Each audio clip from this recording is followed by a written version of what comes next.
steal on Floyd, loops it down to Mullin. What a play to tap it to himself. That was awesome.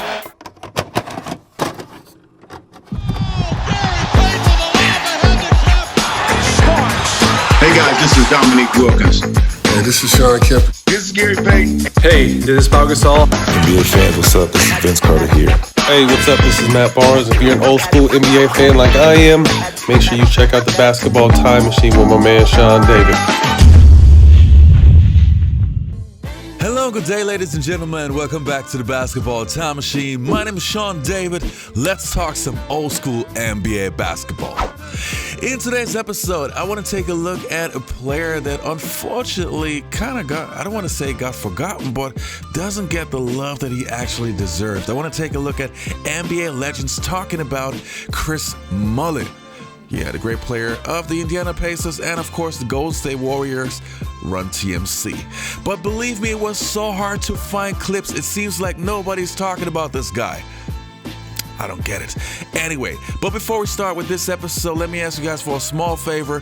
Please subscribe to the channel and like the video if you enjoy the content. All right, you guys, let's do it.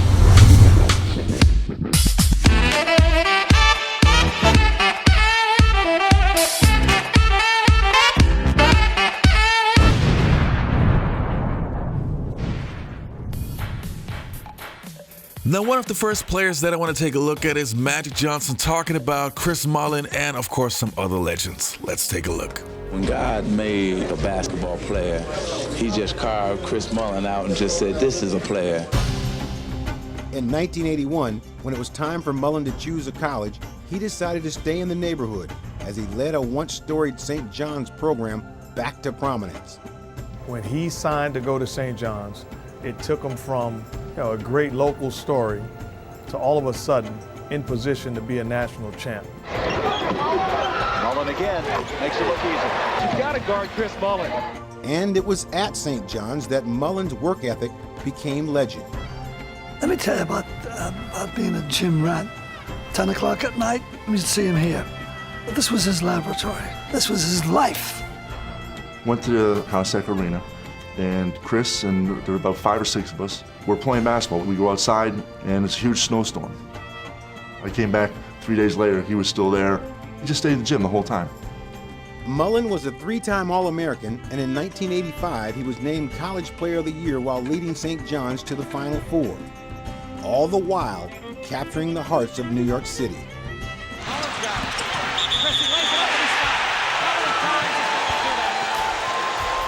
He developed into a great all-around player. See, that's the thing. He played the whole game. The good ones do things for themselves. The great ones do things for others. And he made everybody around him better. To watch the university light up, to watch the city light up, to watch the Empire State Building colored in red and white because of Chris Mullin. They didn't just embrace him as a basketball player, but they embraced him as one of their own. And the next player's opinion that we're going to take a look at is from Chini. If you don't know this guy, he played for the Washington Bullets. Yeah, Washington Bullets. Not Wizards, Bullets. Back in the days. And yeah, he talks obviously about how great Chris Mullin was. Let's take a look. Hardaway gets it to Mullin. Three-point country. He dribbles, he stops, he shoots over Magic from 21 and hits another one. Mullin, the greatest outside shooting exhibition I've seen in years, maybe ever. Maybe ever. Chris is extremely deserving of the Hall of Fame. I remember when I watched him at St. John's, back when the Big East played at Cap Center and everything, and Madison Square Garden. I used to tune in and watch him all the time. I used to St. John's at that time was one of my favorite teams in basketball, college basketball. And for him to get the Hall of Fame honor, that'd be perfect for him. Well, we're talking Chris Mullin here. Probably the single reason I went to St. John's University, and I remember back, we both got to play for the legendary coach Lou Cornacecca, who always used to bring Chris up in his stories about how Chris would never shoot the ball in practice. He always was looking to make guys better, make his teammates better in practice. He'd come back late at night, 11 o'clock or midnight, to get his shooting done. This was being done at the college age, you know what I mean? So it was, it's a tribute to him and his work ethic. It's a wonderful time for Chris and for St. John's University and for the Warriors organization. And our hats are off to you, Chris, and congratulations. And the next clip that I found is with Klay Thompson. So also the new school players, at least some, remember Chris Mullin and have some appreciation for him. Let's take a look. I'm still in awe, of how he prepares. So are we expecting 3 dribbles now from you? At least 3, maybe tween, behind the back. Nah, you're gonna see some stuff. Keep note of that, P. Then Steve will be like, "Move the ball. It's not your game." Keep note, P. Klay shuffle now. We got a little Klay shuffle now. Then Chris Mullin will text me like, "Clay, here's a stat for you. The less you dribble, the more effective you are." I'm like, "Come on, Molly, I got more than that." And he was like, "No. I was the same way." Yeah. And I was getting 40 on the Showtime Lakers in the playoffs. So I'm like, hey. All right, Molly. Don't worry, y'all won the series. But Chris Mullin was holding his own. Okay. Paved the way for shooters like me. The Golden State Warriors chose Mullin in the 1985 NBA draft, and by his 3rd season, he had established himself as one of the best players in the game. 3 to go! What a remarkable play by Mullin! A lot of guys was frustrated by him because they didn't really know how to guard him. Mullin, through the leg, through McDaniel, through the hoop. They're going wild.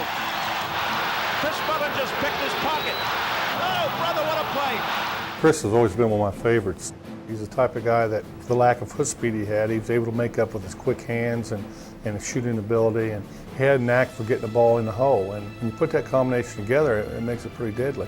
Nearly stolen by Mullin, disrupting things, stolen by Hardaway ahead. Less than a second. Mullin would end his 16-year NBA career as a 5-time All-Star, amassing close to 18,000 points.